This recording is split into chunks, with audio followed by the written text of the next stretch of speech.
Hello, colleagues. Welcome back from summer. It just dawned on me today that I bet many of you aren't going to be in Wichita Falls tomorrow to attend the D2L Zoom training. And also, there's something to be said for having a recording to back up what you're going to learn. So, what I'm going to do is quickly make a video of how you incorporate, how you add Zoom into your D2L class, and how you basically get started using Zoom for the live streaming parts of the class. So here we go.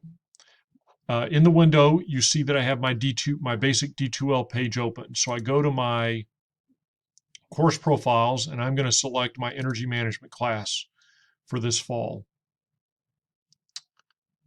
And of course, it takes its time. Now I go to the communication tab. Notice that there's been a new drop down for Zoom.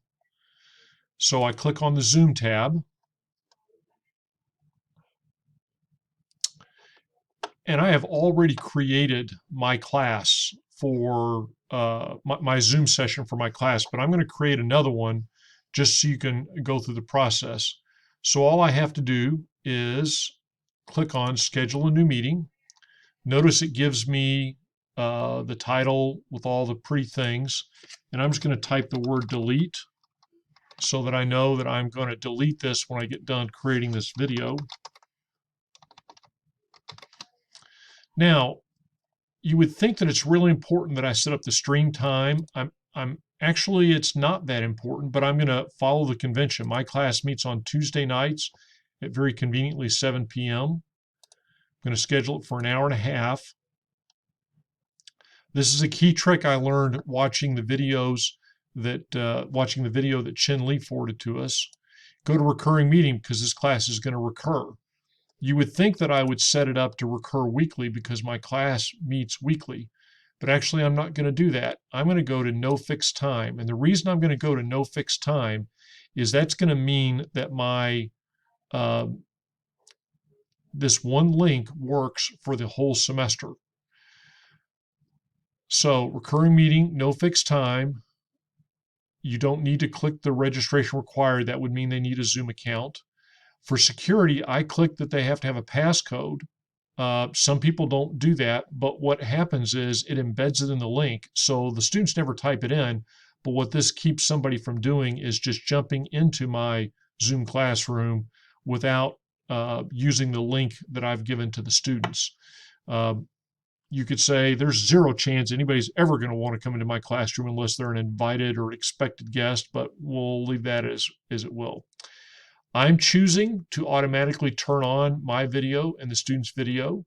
You could turn that off. My problem usually is having students remember or turn their videos on. So I'm going to make them do that. Also, you want to leave checked this both for the audio. And this means that it will take the audio from wherever the student is trying to provide it. When we get down into the meeting options, this is where you have some options. Enable join before host. This would mean the students could be in the class before I get there. Initially, I thought I was going to check this block. What this really means is they could use the link whenever they want to get up to talk amongst themselves. So I'm actually going to turn that off. Some folks like to mute the participants upon entry. That's probably not a bad idea. I just don't use that. Personal meeting ID, this would replace the unique meeting ID, and I'll show you in a minute how I use the different meeting IDs. So I don't go down that option. Only authenticated users can join. Again, that would mean that they have to have a Zoom account, so you don't want to check that. And then record the meeting automatically. This is a big deal. First of all, you don't have to do this. If you do, and you check in the cloud, like I have checked here, the nice thing is you'll get a URL about 30 minutes or an hour after class that will show you where it's saved in the cloud. The bad news is MSU did not buy a lot of cloud space with its license, and so it may get bumped out. Personally, I plan to record it in the cloud because I am not recording my class sessions as a permanent record, and I'll talk more about this on Thursday. I very much do not want you to create a class where the students can show up whenever they want. If they're attending the live stream, they need to be in the live stream when it is live. In other words, when the class time is going. So I'm not going to create a recording that they can get to whenever they want for the rest of the semester. It'll be there for a short period of time. I don't know how long due to the storage, maybe a day, maybe a week, and then it's going to get bumped out. And I'm okay with that because if a student's sick, they miss the class, they'll have a short period of time that they can watch the class. It's kind of like getting notes from another student, but it's not a permanent record. If you are of the mindset that you do want to keep the recording of the class as a permanent record and you want to make it permanently available to students, then you're going to want to record it on your local computer, because that way you'll get a copy of the file and you can post it to D2L or YouTube or wherever. And then I click save, and I literally am done. Now, this creates the invitation, and what I do is I right-click over this and I copy this link.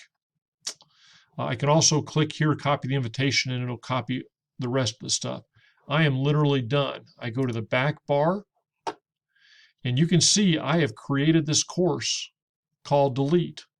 And so now imagine for a second that classes have began. I'm ready to start my class, and being a dutiful faculty, the bald guy wants you to live stream your classes, so you're going to do it.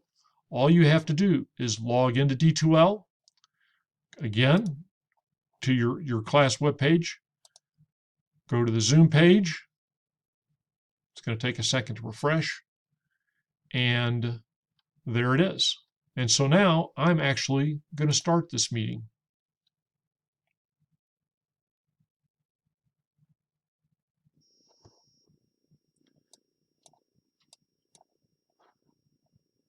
You can't see it because it's not allowing me to drag over, but it's asking me if I want to join with computer audio. I click yes.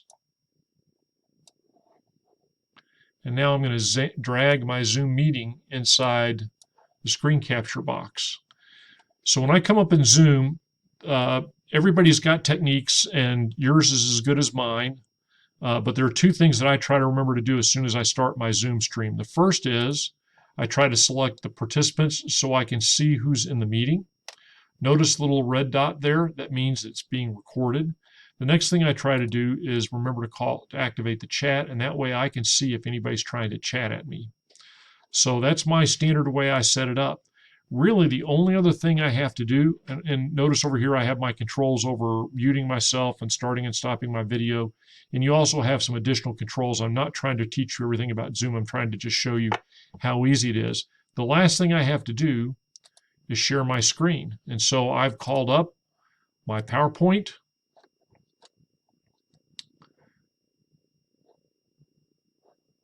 And what's happened here is it's probably gone outside of my screen sharing window. You see my little Zoom picture up here.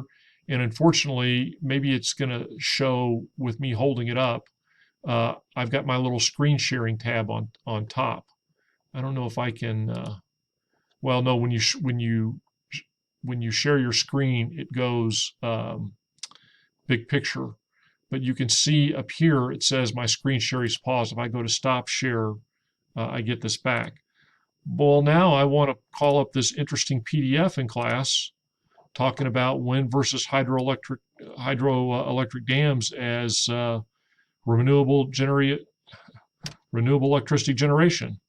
And so I share that screen. I can scroll through, and you can see pretty easy to use.